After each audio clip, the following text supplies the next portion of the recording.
Ya, Assalamualaikum warahmatullahi wabarakatuh. Waalaikumsalam warahmatullahi wabarakatuh. Ya, selamat pagi Bapak Ibu semuanya ya. Terima kasih sudah standby ya. Tadi ada yang standby dari jam 5:30 pagi dan terima kasih juga Pak Farid yang juga sudah menemani kita di pagi hari Sabtu ini ya yang cerah. Insya Allah kita melanjutkan kajian ke-7 ya, Morning Talks ke-7 dari Spiritual Journey. Sebelum memulai ya kita buka terlebih dahulu ya. Bismillahirrahmanirrahim. Assalamualaikum warahmatullahi wabarakatuh. Waalaikumsalam warahmatullahi wabarakatuh. Ya, alhamdulillah. Alhamdulillahirabbil alamin. Assalatu wassalamu ala asrofil anbiya'i wal mursalin wa ala alihi washabbihi ajmain amma ba'du. Ya, kakak-kakak, Bapak Ibu semuanya yang dirahmati Allah. Syukur alhamdulillah hari ini kita siap melanjutkan Morning Talks ke-7 ya. Dari rangkaian Spiritual Journey ini ya, kita belajar dari seorang narasumber yang insya Allah kita bisa belajar banyak hal dari beliau karena tentunya pengalamannya sudah banyak ya, sudah melewati asam garamnya kehidupan gitu ya, dan sudah merasakan baik mungkin di level dari bawah sampai terakhir sekarang tentunya sudah di level yang diberkahi Allah ya dengan jabatan yang luar biasa. Nah, mudah-mudahan apa yang beliau sharing di sini bisa menjadi manfaat ya dan kita bisa mengambil hikmahnya untuk kita terus memperbaiki diri dan bisa lebih baik lagi dalam mencari ridho Allah ya. Meskipun ini morning talk yang ke-7, insya Allah mudah-mudahan kita bisa mengambil pelajaran dan tetap mengikuti ya, karena ini juga temanya tidak cepat gitu ya, dalam arti kita membawakannya dengan santai, tapi mudah-mudahan semua bisa mengikutinya. Hari ini kita akan dibersamai oleh Pak Farid Auladi ini ya. Beliau adalah Certified Trainer Magnet Rezeki, lalu Certified Career dan Talent Management ya, Certified Hypnotherapist, lalu juga Head of HRBP, multinational company. Beliau juga seorang trainer, ya, speaker, advisor, counselor, ya, coach, segala macam. Tentu saya dengan pengalaman-pengalaman training, beberapa yang sudah saya listkan di slide, ini yang telah membentuk beliau untuk bisa memberi manfaat bagi banyak orang. Tentunya kita juga mau seperti itu ya, bismillah kita menjadi wasilah kebaikan bersama. Dan kita lanjutkan nih, tema untuk hari ini, ya, yaitu masuk dengan rezeki yang kedua. Kemarin kita sudah membahas ya terkait dengan ada 8 arah mata angin ya, rezeki itu ada 8 arah mata angin. Nah, kemarin sudah ada membahas yang pertama ya Pak Farid ya, terkait dengan rezeki yang dijamin oleh Allah. Nah, kali ini kita akan masuk kepada rezeki yang kedua. Sebentar saya share terlebih dahulu sedikit ya. Kemarin kita mulai membahas jadi rezeki dari 8 arah mata angin ya. Dan sudah kita bahas di kajian yang lalu, yaitu rezeki yang telah dijamin Allah. Saat ini kita akan masuk dengan poin yang kedua, yaitu rezeki apa lagi sini yang akan dibahas? Silahkan Pak Farid untuk dilanjutkan. Terima kasih Mbak Anggi dengan Pradita Consulting-nya. Assalamualaikum warahmatullahi wabarakatuh. Waalaikumsalam. Alhamdulillahirabbil alamin wa bihi nasta'in ala umuri dunya waddin. Assalatu wassalamu ala asrofil anbiya'i wal mursalin sayyidina Muhammadin wa ala alihi washabihi ajmain amma ba'du. Qala rabbi shrah li sadri wa yassir li amri wahlul 'uqdatam min lisani yafqahu qawli. Qala Allah ta'ala fil Qur'anil Karim, a'udzu billahi minasyaitonir rajim. Ya ayyuhalladzina amanu ittaqullaha haqqa tuqatih wa la tamutunna illa wa antum muslimun. Bapak dan Ibu hadirin rahimakumullah, puji dan syukur kita panjatkan kehadirat Allah Subhanahu wa taala yang kembali tidak pernah bosan memberikan berkah, memberikan hidayah, memberikan nikmat kepada kita, terutama nikmat iman dan nikmat Islam, sehingga kita masih diberikan kesehatan juga sampai hari ini, sampai detik ini. Dan insya Allah pada pertemuan kita kali ini kita juga dalam rangka mensyukuri nikmat Allah. Salah satu caranya adalah kita tetap belajar gitu ya. kita tetap belajar, tetap berpegang kepada tali Allah, kepada jalan Allah. Bapak dan Ibu, sholawat serta salam marilah kita sanjungkan kepada junjungan kita Rasulullah Shallallahu Alaihi Wasallam beserta keluarganya, beserta sahabatnya, dan tentunya kita juga sebagai umat di akhir zaman, insya Allah akan mendapatkan syafaat dari Rasulullah kelak di yaumil akhir. Bapak dan Ibu, sebelum memulai acara ini seperti biasa, marilah kita sama-sama berdoa kepada Allah, memohon kemudahan dari Allah, memohon nikmat dari Allah, memohon supaya apa yang kita lakukan ini memberikan manfaat kepada kita semua. Mari kita sama-sama membaca Al-Fatihah. A'udzubillahi minasyaitonirrajim. Bismillahirrahmanirrahim. Alhamdulillahirabbil alamin. Arrahmanirrahim. Maliki yaumiddin. Iyyaka na'budu wa iyyaka nasta'in. Ihdinas siratal mustaqim, siratal ladzina an'amta 'alaihim ghairil maghdubi 'alaihim waladdallin. Amin. Ya Allah, kami memohon kepadamu untuk semua orang yang hadir dalam kajian ini beserta keluarganya. Limpahkanlah nikmat sehat kepada mereka, ya Allah. Luaskan rezekinya, sempurnakan kebaikannya, berkahi usianya, dan mudahkan segala urusan mereka, ya Allah. Bahagiakan dan muliakan hidupnya sepanjang zaman sampai ajal menjemput kami masing-masing. Ini Masya Allah luar biasa, ini ada satu peserta kita datangnya jauh-jauh nih Mbak dari Mekah ini. Alhamdulillah ya Allah. Semoga Allah senantiasa melimpahkan nikmat sehat dan memudahkan segala urusan beliau gitu kan. Jauh-jauh dari Mekah ikut kajian kita ternyata, Masya Allah luar biasa. Baik Bapak dan Ibu, kita akan masuk pada materi yang berikutnya tentang 8 arah mata angin rezeki gitu ya. 8 arah mata angin rezeki. Kalau kita kemarin sudah membahas mengenai yang pertama bahwa Allah itu pasti akan menjamin rezeki kepada kita. Tidak ada satu makhluk pun yang tidak dijamin rezekinya, gitu kan. Sehingga kalau memang sudah seperti itu, kenapa kita harus merasa takut? Kenapa kita mesti merasa cemas kalau rezeki kita itu sudah dijamin oleh Allah? Bahkan ketika kita dijamin oleh perusahaan kita, gitu ya, atau kita bekerja, atau kita dijamin oleh seseorang yang mengatakan, Farid, kamu nggak usah khawatir, ini saya akan gaji kamu, saya akan kasih uang kamu 10 juta per bulan, misalnya gitu kan. Yang penting kamu bekerja aja, hidup normal seperti biasa. Itu kan rasanya hati kita pun juga tenang, yakin gitu kan. Kenapa? Karena besok ini pasti setiap bulan ada uang yang masuk ke dalam rekening kita, rekening saya. Apalagi kalau Allah yang menjamin gitu ya. Apalagi kalau Allah yang menjamin bahwa setiap makhluk di permukaan bumi ini pasti akan mendapatkan rezekinya. Apapun profesi kita, apapun pekerjaan kita ya, selama kita tetap berpegang kepada Allah dan Rasulullah Shallallahu Alaihi Wasallam. Nah, kemudian yang arah mata angin kedua, gitu ya, arah mata angin kedua, rezeki karena usaha. Kalau kita berbicara rezeki karena usaha, ini di surat An-Najm ayat 39, Allah mengatakan wa alaisa lil insani illa ma sa'a, gitu kan.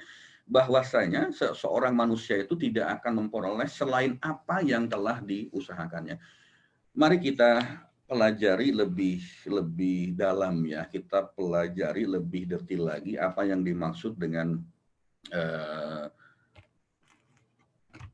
seorang manusia tidak memperoleh selain apa yang telah diusahakannya, gitu ya. Ada satu cerita, ada satu kisah. Kisah ini terjadi pada Imam Syafi'i gitu ya, yang sedang berdiskusi atau berargumentasi dengan Imam Malik. Imam Malik ini adalah guru dari Imam Syafi'i. Menurut Imam Syafi'i, bahwa rezeki itu harus diusahakan. Harus ada ikhtiar yang kita lakukan gitu lah. Kalau kita tidak keluar dari rumah kita tidak keluar dari tempat kita, kemudian kita tidak berikhtiar, kita tidak mencari rezeki, maka rezeki itu nggak akan datang. Itu menurut pendapat Imam Syafi'i gitu kan. Tetapi menurut gurunya Imam Malik ya, Allah itu yang sudah menjamin rezeki kita gitu. Jadi kalau Imam Malik mengacu kepada Hud ayat 6, wa ma min dabatin fil ardi illa 'alallahi rizquha, sementara Imam Syafi'i itu mengacu kepada An-Najm ayat 39, wa allaisa lil insani illa ma sa'a. Ya, gayenglah antara murid dengan guru ini, mereka sama-sama berargumentasi. Kebayangkan kalau orang-orang pinter sekelas para imam ini yang menjadi rujukan kita umat Islam saat ini, itu beradu argumentasi, ya pasti luar biasa. Lalu kemudian Imam Syafi'i keluar dari rumahnya, dari rumah Imam Malik itu, kemudian beliau berjalan. Dan pada saat beliau berjalan, di jalan itu beliau melihat ada seorang pengusaha gitu kan, seorang pengusaha yang sedang menurunkan kurma ya dari kendaraannya, kalau sekarang dari truk lah gitu ya, dari truk dimasukkan ke dalam tokonya. Kemudian si Imam Syafi'i itu, beliau ini bekerja membantu pedagang itu mengangkut kurma dari truknya masukin ke dalam toko gitu kan. Selesai bekerja, lalu Imam Syafi'i mendapatkan upah sekantung kurma. Kemudian beliau pulang sambil yakin dalam hatinya, sambil tertawa-tawa gitu, sambil merasa gue menang nih lawan guru gue, bahasanya kira-kira kalau bahasanya sekarang seperti itu. Kenapa?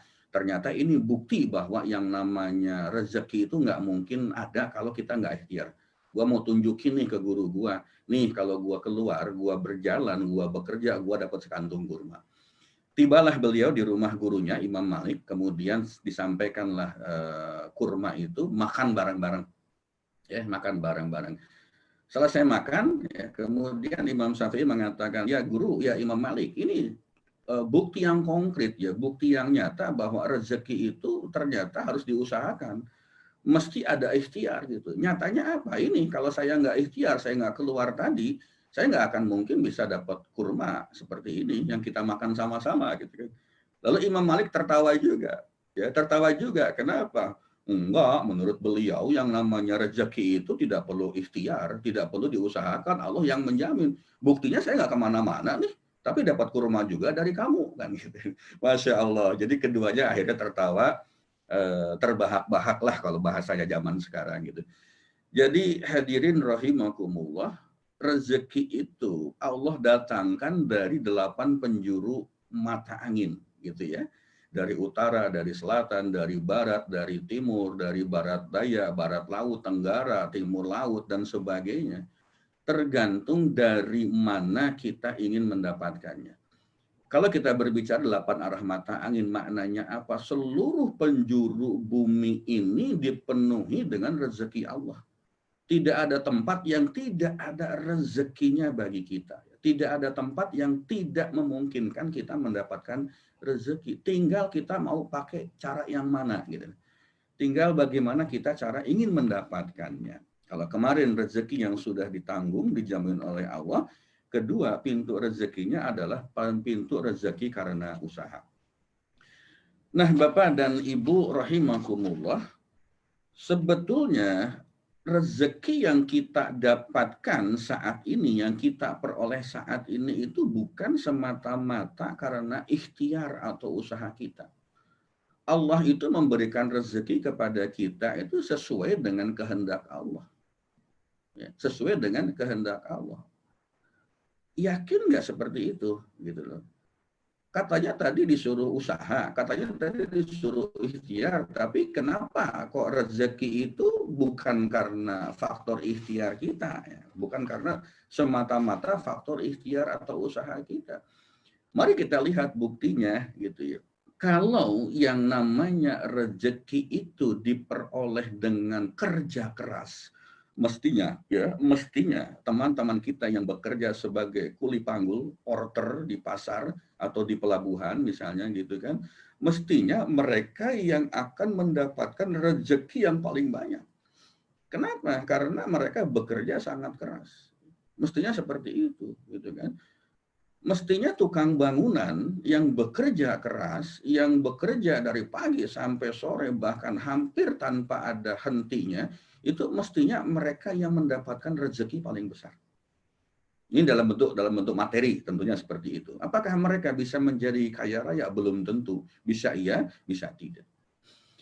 Kalau ternyata rezeki itu karena kepandaian kita, karena kecerdasan kita, gitu ya, karena kemampuan cara berpikir kita, mestinya ya para profesor, para doktor, orang-orang pintar itulah yang paling kaya di dunia ini secara materi.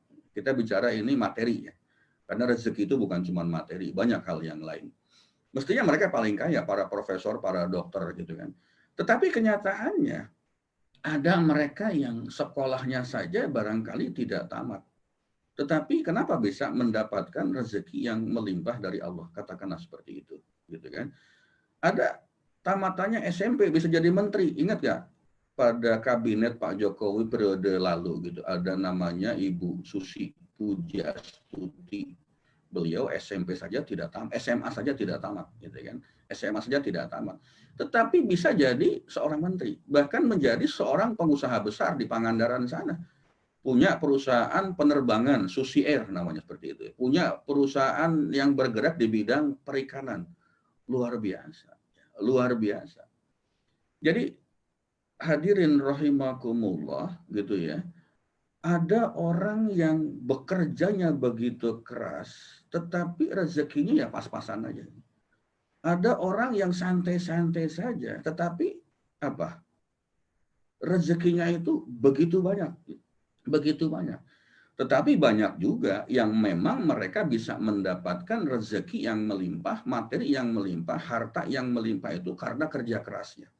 Karena kerja cerdasnya gitu ya. Karena mereka bekerja sesuai dengan kemampuan masing-masing. Jadi betul-betul yang namanya rezeki karena usaha ini bukan hitam putih gitu ya.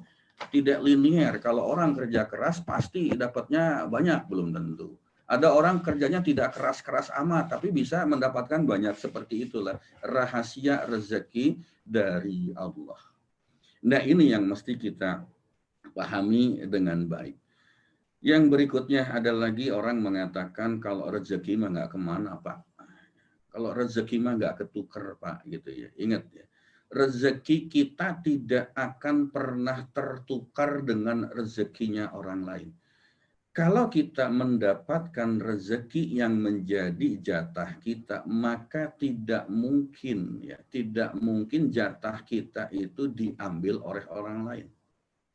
Demikian juga sebaliknya, kalau Allah akan memberikan rezeki kepada orang lain, itu tidak mungkin akan bisa keambil oleh kita. Ini jatah rezekinya sudah masing-masing.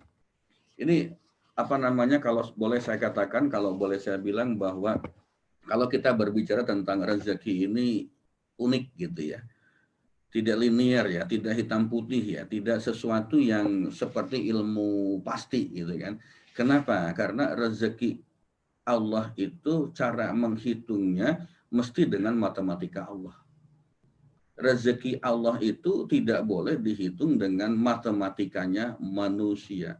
Ini yang harus kita perhatikan. Ini yang mesti kita ingat ya. Rezeki Allah itu cara menghitungnya, cara mendapatkannya mesti dengan hitung-hitungan matematika Allah, bukan dengan matematikanya manusia. Kenapa saya mengatakan demikian? Karena saya pernah mengalami itu. Ya, mengalami itu pada saat saya bekerja. Ini zaman dahulu masih zaman jahiliyah. Pada saat saya bekerja selalu punya utang ya. Kalau bahasa orang MR, mata rezeki itu adalah amanah.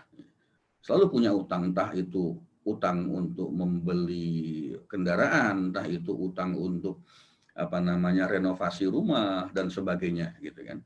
Nah, suatu ketika saya 2007 ini cerita ini memang sering saya sampaikan kepada hadirin, kepada teman-teman. Kenapa? Karena sangat membekas di dalam pikiran saya. Tahun 2007 saya di PHK ada di satu perusahaan gitu kan. Justru pada saat saya di PHK tidak memiliki pekerjaan tetap gitu kan, jadi pengangguran pada saat itu, pertama saya tidak punya utang sama sekali. Yang kedua, saya malah punya tabungan yang alhamdulillah bisa dipakai buat beli rumah yang berikutnya. Yang ketiga, gitu ya, saya bisa beli kendaraan cash tanpa utang 1 rupiah pun. Pada saat saya nganggur, pada saat saya tidak punya pekerjaan. Tetapi ketika saya bekerja lagi sampai sekarang, ya, tabungannya nggak ada, gitu kan? Tabungannya nggak ada. Kalau beli rumah pun atau beli kendaraan pun pada saat itu sebelum saya lunasi itu mesti nyicil lagi dengan pihak leasing, dengan pihak bank.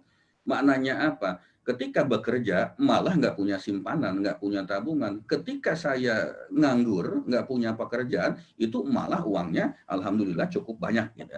Nah ini yang saya katakan sebagai matematika Allah, bukan matematika manusia. Mestinya kalau matematika manusia, kita punya uang banyak itu pada saat kita bekerja. Ya, pada saat kita nganggur mestinya nggak punya uang banyak, gitu. Tetapi Allah punya cara yang lain. Allah punya cara yang berbeda. Bapak dan Ibu rahimakumullah, satu hal lagi gitu kan. Pernah nggak mendengar atau mengalami yang namanya rezeki itu udah di depan mata, nggak jadi gitu, batal. Tidak jadi kita miliki, tidak jadi kita dapatkan gitu kan. Pernah nggak mengalami seperti itu? Saya sih sering, alhamdulillah beberapa kali gitu kan. Sudah di depan mata, sudah di depan hidung kita gitu ya, tinggal eksekusi, tinggal menunggu sedikit lagi prosesnya, batal gitu. Itulah yang dikatakan memang belum rezekinya. Kalau kita lihat contoh yang sekarang ini, tahun 2020, banyak warga negara Indonesia yang mau berangkat haji. Haji itu kemarin kan sekitar bulan Juli ya, kalau tidak keliru itu kan. Itu bulan haji ya. Persiapan untuk ibadah haji bulan Juli mestinya sudah dipersiapkan jauh-jauh hari dari bulan Maret. Maret, April, Mei, Juni sudah mulai berangkat ke Tanah Suci bagi yang kloter pertama. Kloter awal seperti itu. Tapi apa yang terjadi? Persiapan semua sudah dilakukan, gitu kan, biaya sudah dikumpulkan, prosesnya sudah diselesaikan, tiba-tiba ada COVID-19. Tiba-tiba ada COVID-19 dan tidak ada satu orang jamaah pun dari Indonesia yang bisa berangkat naik haji. Padahal hanya tinggal nunggu beberapa saat saja untuk keberangkatan. Itu yang namanya rezeki udah di depan mata tetapi tidak jadi menjadi milik kita. Gitu kan. Tidak jadi menjadi milik kita. Nah, kemudian ada yang sebaliknya gitu, yang harusnya berangkat haji tahun 2020, 2019 sudah berangkat duluan. Ini terjadi dengan siapa? Dengan ibu mertua saya. Ibu mertua saya dan adik ipar saya itu mendaftar haji dan berangkatnya sesuai jadwal tahun 2020. Tetapi karena ada kursi kosong 2019, beliau diminta untuk berangkat tahun 2019.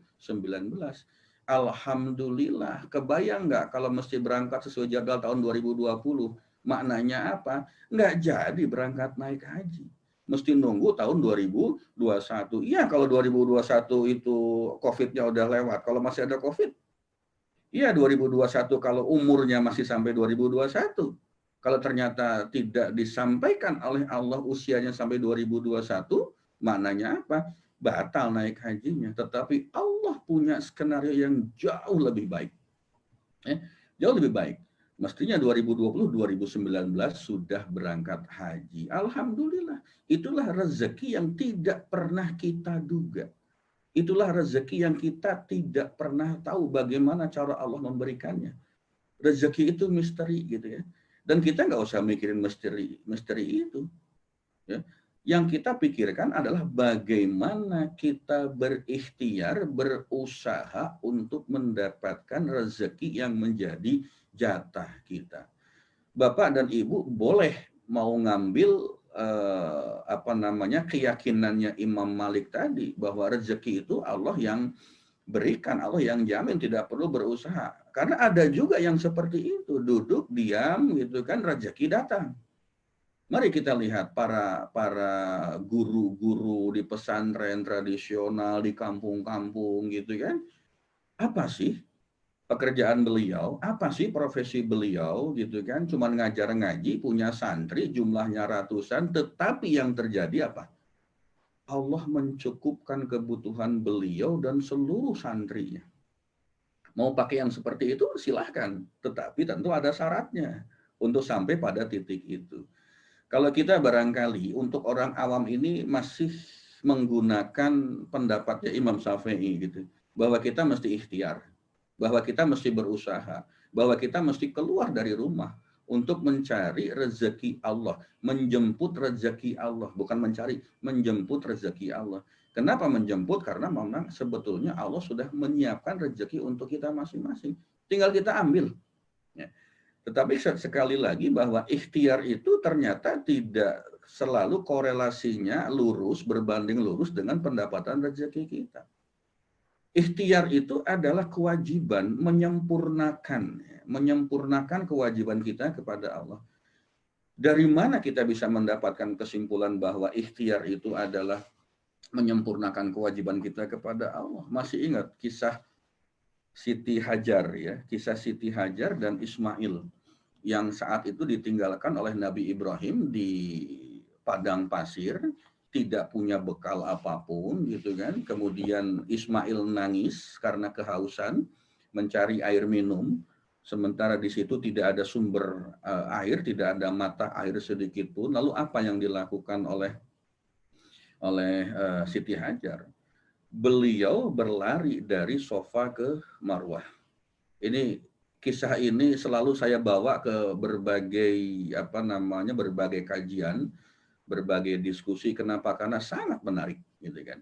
Beliau berlari dari Sofa ke Marwah, ini jadi salah satu rukun haji kita, gitu ya. Kalau kita ibadah haji di sana, dari Sofa ke Marwah.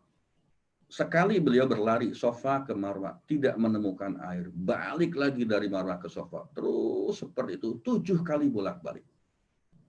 Pertanyaan saya, pertanyaan kita semua gitu. Kita sebagai orang awam, kalau sekali berlari tidak menemukan air di situ, kenapa mesti lari yang kedua kali? Ngapain gitu loh? Udah tahu di situ tuh nggak ada air, masih bolak-balik, bahkan sampai 7 kali. Lalu kemudian airnya keluar, air Zam-Zam gitu yang sampai sekarang itu masih bisa dinikmati oleh seluruh umat Islam, seluruh dunia kalau mau naik haji ke sana gitu ya. Munculnya air Zam-Zam di mana Bapak dan Ibu? Justru di kaki Nabi Ismail yang tidak di Sofa maupun Marwah, yang tidak di antara jalur kedua tempat itu. Nah, kalau kita berbicara, kalau kita melihat kenapa Siti Hajar berlari 7 kali, padahal ke-7 kali, dari 7 kali lari itu nggak menemukan air di situ. Bahkan airnya adanya di kaki Nabi Ismail. Itulah hakikat ikhtiar. Kita itu hanya punya kewajiban untuk apa? Untuk berikhtiar, untuk menyempurnakan kewajiban saja.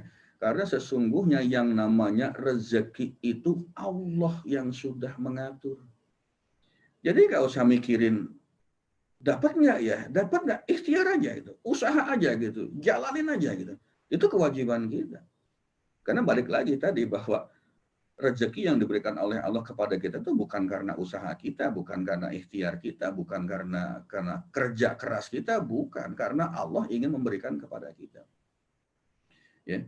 Contohnya apa sih Pak? Kalau yang seperti itu kita menyempurnakan ikhtiar, Bapak dan Ibu, rekan-rekan semua, kalau kita jalan-jalan ke tempat wisata gitu. Di sana kan banyak tuh yang jualan barang-barang, jualan makanan ya, jualan souvenir tempat wisata itu yang semua barangnya sama. Ada 10 kios. Barang yang dijual sama nggak? Sama. Kalau makanan ya, kalau tidak pop mie, jagung bakar, misalnya seperti itu, ya makanan-makanan kecil, snack, ciki untuk anak-anak, air minum, air mineral, air kopi, dan sebagainya. Semua sama, menjual yang sama. Kebayang nggak? Mereka ada 10 kios misalnya gitu, jualan barang yang barangnya sama. Tetapi Allah memberikan rezeki itu masing-masing kepada mereka. Ada aja pembeli di kios yang pertama, nanti pembeli berikutnya di kios yang ketiga. Tidak numpuk di satu kios. Mesti tersebar. Itulah misteri rezeki, itulah kemurahan Allah. Itulah Allah yang maha menjamin rezeki kita. Kalau ibu-ibu nih pasti gemar nih berbelanja ke pasar gitu ya. Pasar tradisional maupun pasar modern. Coba kita lihat. Yang jualan ikan cuma satu atau ada dua atau ada tiga, ada empat, ada lima. Yang jualan daging ayam, jualan daging sapi ada berapa banyak di situ? Ada berapa kios? Yang jualan sayuran, nggak mungkin cuma satu yang jualan sayuran. Pedagang sayur itu pasti banyak. Paling nggak 5, 6, 7 misalnya gitu ya. Tapi mereka semua bertahan. Mereka semua jualan sudah bertahun-tahun. Maknanya apa? Dari jualan sayur, dari jualan ikan, jualan ayam, jualan toko kelontong itu, mereka mendapatkan rezekinya masing-masing. Kenapa kita mesti berputus asa terhadap rahmat Allah? Wah, Pak, di sana sudah banyak yang jualan barang ini. Jadi saya nggak mungkin jualan di sana, pasti nggak laku. Tidak demikian. Bapak dan Ibu yang gemar belanja pakaian, tekstil, ya, itu datang ke Tanah Abang. Coba lihat Tanah Abang itu, ada berapa lantai, ada berapa luas, ada berapa ratus kios yang jualannya sama barangnya. Jualan pakaian, jualan kerudung, macam-macam. Setiap hari mereka seperti itu menjual barang yang sama. Tetapi sudah bertahun-tahun mereka di sana dan mereka bertahan. Maknanya apa? Masya Allah. Allahu Akbar. Allah maha memberikan rezeki. Allah maha mengatur rezeki. Disinilah konsep bahwa Allah menjamin rezeki semua makhluknya yang ada di permukaan bumi. Ya, tetapi kita mesti ikhtiar. Kenapa? Karena keimanan kita, ya, tingkat keimanan kita belum sampai pada titik duduk diam rezeki datang. Tingkat keimanan kita itu masih dalam tataran mesti berusaha, mesti berikhtiar, mesti bekerja. Belum sampai rezeki yang mendatangi kita. Mau tidak kita menjadi magnet dari rezeki yang Allah berikan kepada kita. Ini ilmunya ada. Nanti kita pada kajian-kajian selanjutnya itu kita akan sama-sama belajar bagaimana supaya diri kita itu bisa menjadi magnet. Magnet itu kan menarik barang-barang lain yang sejenis. Berarti kita juga bisa menarik Menarik rezeki yang mendatangi kita. Nggak perlu lagi kita ikhtiar terlalu keras. Ya, tidak perlu lagi kita ikhtiar terlalu besar seperti itu.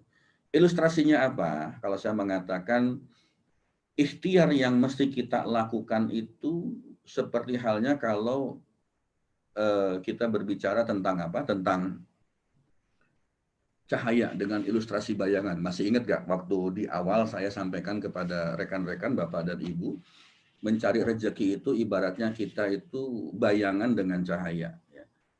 Kalau kita menghadap muka kita, ya, arah kita menghadap kepada cahaya, maka bayangan kita itu ada di belakang diri kita. Cahaya itu adalah Allah, bayangan itu adalah dunia atau rezeki kita. Ya. Kalau kita membelakangi cahaya, ya, ini cahaya kita membelakanginya di sini, ya, membelakanginya seperti ini, maka bayangan kita ada di depan kita. Bayangan itu ada di depan kita. Bayangan itu dunia, bayangan itu rezeki. Ketika kita meninggalkan Allah, menuju ngejar dunia, ya, pada saat kita berjalan, maka bayangan kita pun juga akan berjalan menjauhi kita. Semakin kita jauh dari sumber cahaya, maka bayangan itu akan menjadi semakin kecil. Kita berjalan, bayangan pun juga berjalan menjauhi kita. Ketika kita berlari menjauhi cahaya, maka bayangan itu juga berlari menjauhi kita. Semakin kita jauh dari cahaya, maka semakin kecil bayangannya. Lain halnya ketika kita berbalik menghadap kepada cahaya. Semakin kita mendekat kepada cahaya, maka semakin besar bayangan di belakang diri kita. Semakin kita, pada saat kita berjalan menuju cahaya, maka bayangan itu juga akan mengikuti kemana kita pergi. Akan mengikuti, gerakan kita. Itulah ilustrasi antara cahaya sebagai Allah, bayangan sebagai rezeki kita. Ketika kita menghadap kepada Allah, maka rezeki akan mengikuti kemanapun kita pergi. Semakin kita mendekat kepada Allah, maka semakin besar rezeki yang akan kita peroleh, yang akan kita dapatkan.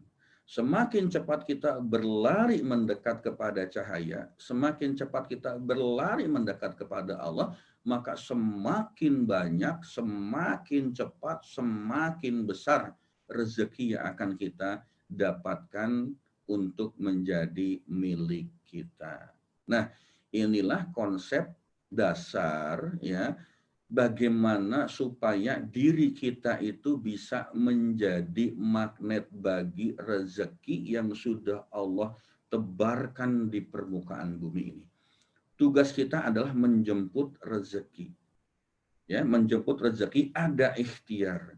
Lalu bagaimana ikhtiar kita supaya tidak ikhtiar fisiknya terlalu besar, terlalu berat, terlalu melelahkan, ya berarti ikhtiar kita itu harus ditujukan kepada Allah Subhanahu wa Ta'ala.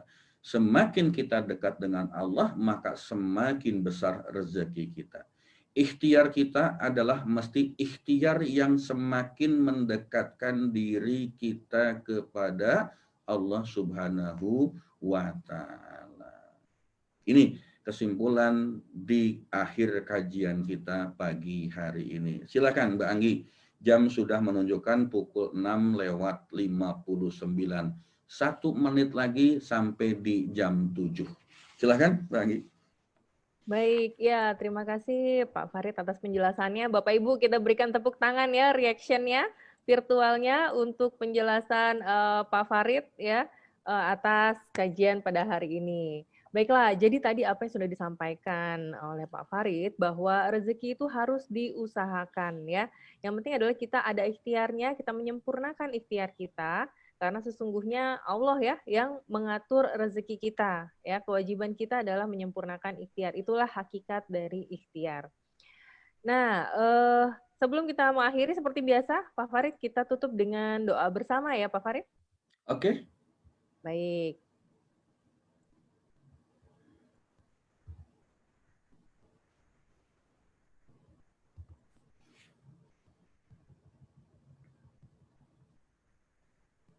Ya, silahkan Pak Farid. Baik, Bapak dan Ibu hadirin rahimakumullah. Seperti biasa, di awal tadi kita berdoa kepada Allah, semoga kita dimudahkan kajian ini, dan terakhir juga sebelum kita tutup, kita juga berdoa kepada Allah. Semoga apa yang kita lakukan tadi mendapatkan berkah, mendapatkan hidayah dari Allah, dan semoga menjadi manfaat yang terbaik untuk kita, untuk keluarga kita, dari mulai sekarang sampai nanti kita sama-sama menghadap kepada Allah Subhanahu wa Ta'ala. Mari kita berdoa, semoga apa yang kita lakukan ini senantiasa tetap di dalam jalan Allah dan Rasulullah Sallallahu Alaihi Wasallam. Innallaha wa malaikatahu yusholluna 'alan nabi ya ayyuhalladzina amanu shollu 'alaihi wa sallimu taslima. Ya Allah, aku berserah diri kepadamu. Aku beriman kepadamu, aku bertawakal kepadamu, aku bertaubat kepadamu, dan aku mengadukan urusanku kepadamu, ya Allah. Ya Rabb, sesungguhnya aku berlindung dengan kemuliaan-Mu. Tidak ada ilah, tidak ada sesembahan yang berhak disembah selain Engkau, dari segala hal yang bisa menyesatkan. Ya Allah, ya Tuhan kami, sesungguhnya kami mendengar seruan yang menyeru kepada iman, yaitu berimanlah kamu kepada Tuhanmu, maka kami pun beriman.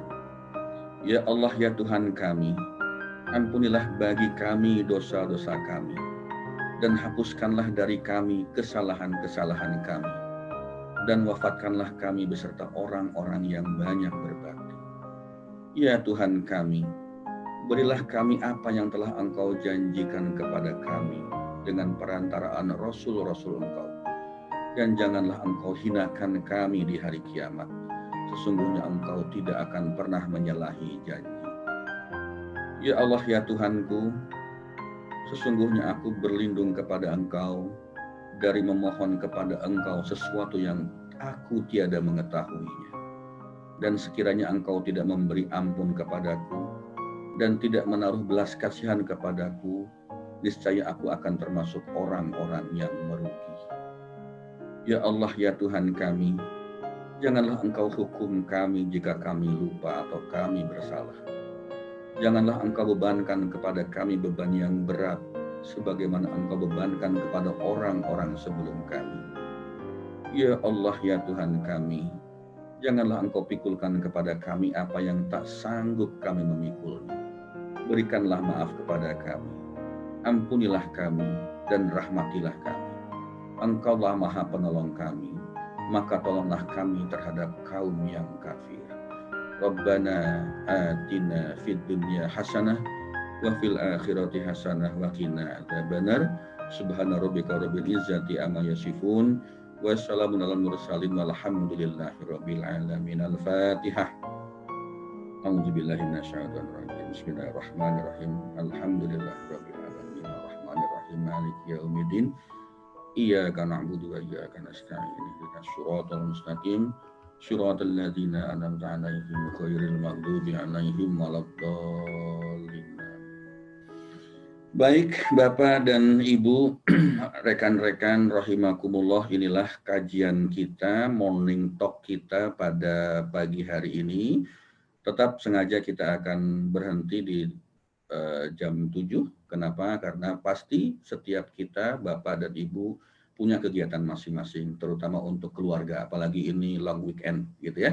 Dan semoga apa yang disampaikan tadi memberikan manfaat. Mohon maaf jika ada hal yang tidak tepat, ada hal yang keliru, itu semata-mata karena kesalahan dari saya secara pribadi. Terima kasih Mbak Anggi, Pradita Consulting-nya. Semoga Allah senantiasa memberikan nikmat sehat dan memudahkan segala urusan Pradita Consulting-nya. Terima kasih. Assalamualaikum warahmatullahi wabarakatuh. Waalaikumsalam warahmatullahi wabarakatuh. Alhamdulillah, terima kasih banyak Pak Farid atas kajian hari ini ya. Luar biasa, kita jadi tahu bagaimana supaya menyempurnakan ikhtiar kita dalam berusaha ya. Karena sejatinya kita hanya tinggal menyempurnakan saja, tapi wajib ya berikhtiar. Lalu rezeki dari mana? Itu biar Allah yang mengaturnya. Insya Allah kita akan lanjutkan lagi di minggu depan dengan tema yang ketiga berarti ya, atau arah mata angin yang ketiga, rezeki apa lagi ya, tentunya akan lebih dalam lagi, sehingga insya Allah dengan apa yang sudah disampaikan di sini dan nanti keseluruhannya, Allah akan semakin memberikan kita rezeki yang berlimpah, dan Allah akan buka semua arah pintu mata angin rezekinya buat kita semua ya. Terima kasih Bapak Ibu semuanya, dan kita tetap kembali Sabtu depan jam 6, nggak apa-apa ya, kita pagi-pagi di Sabtu usahakan bangun tetap pagi, dan abis ini mungkin bisa siapin sarapan, bapaknya bisa jogging ya, jadi Sabtunya akan lebih bermanfaat ya. Sekali lagi terima kasih atas kehadiran Bapak Ibu semua, dan ilmu ini nanti jangan hanya sekedar didengarkan dan lalu tadi catatan notes-nya ditutup, tapi dipraktekkan ya, diserapi, dipraktekkan, dipahami ya. Siap untuk mempraktekannya ya Bapak Ibu semuanya ya. Baik, terakhir nih ya, kita foto ya. Foto bersamanya, saya nyaris nggak ingat. Baiklah, yuk Bapak Ibu ya. Oke, silahkan yang sudah rapi boleh di-on-kan videonya biar kelihatan nih ya muka-muka yang rajin standby di kajian Morning Talks pagi kita. Untuk awal kemarin kita sudah memohon doa kepada Allah ya. Sekarang kita melayani keluarga, melayani bersenang-senang ya, bersenang-senang dalam berikhtiar ya, yaitu dengan memberikan hati kita kepada orang-orang yang terlibat dalam usaha kita. Dengan hati atau begini juga boleh, silahkan yuk. Ya, dengan hati, 1, 2, 3.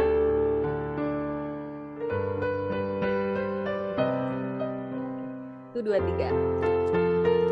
Oke, satu lagi sebentar, ada 2 layar, luar biasa nih ya.